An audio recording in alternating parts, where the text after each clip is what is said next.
Good morning, Pereira. It's Monday, February 10th, 2025, and here's what you need to know to start your week. From economic updates to crime reports and roadblocks, let's dive into the latest news.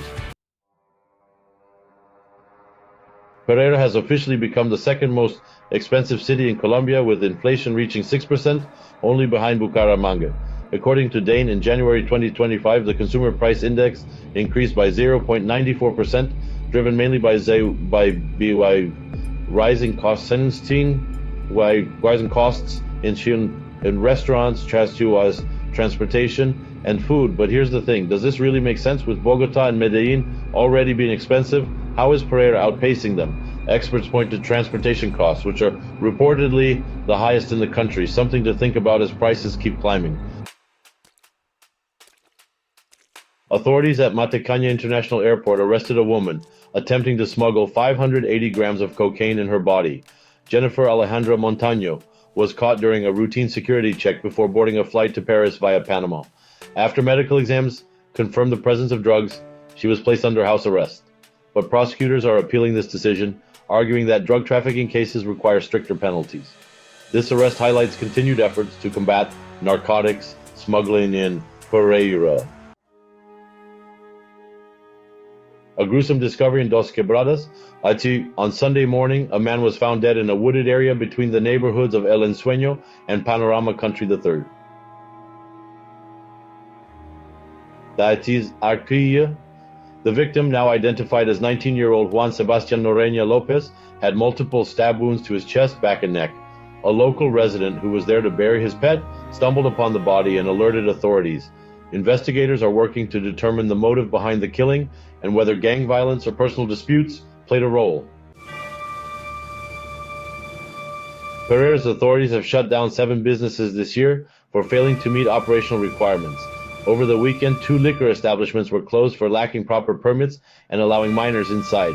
Despite previous warnings, some business owners continue to ignore regulations, leading to stricter enforcement. If you're running a business in Pereira, make sure you're in compliance to avoid getting shut down.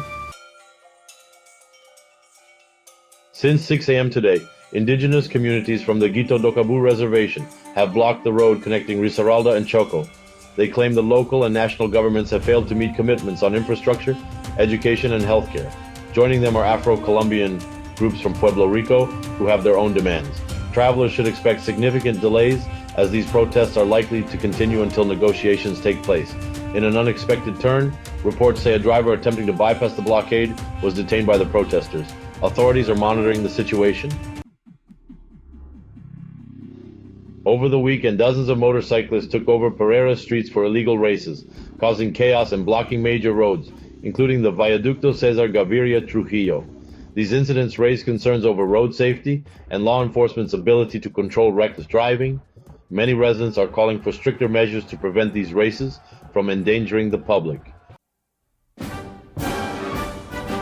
The Colombian Army has engaged in combat with members of the Clan del Golfo in northern Risaralda near the border with Antioquia. Troops from the 8th Artillery Battalion are currently in active confrontation with armed groups operating in the region. Authorities are urging caution for residents in Mistrato and surrounding areas as the situation develops. More updates will follow as information becomes available. And a quick look at international news. Philadelphia erupted into chaos after the Eagles' Super Bowl victory last night. What started as a celebration quickly turned into an alcohol-fueled frenzy, with damaged cars, injuries, and multiple arrests. If you're from Philly or have friends there, let's hope they stayed out of trouble. That's your Monday morning update. If you found this helpful, hit the like button, subscribe, and let me know in the comments what story caught your attention the most. Stay informed, stay safe, and I'll see you in the next update.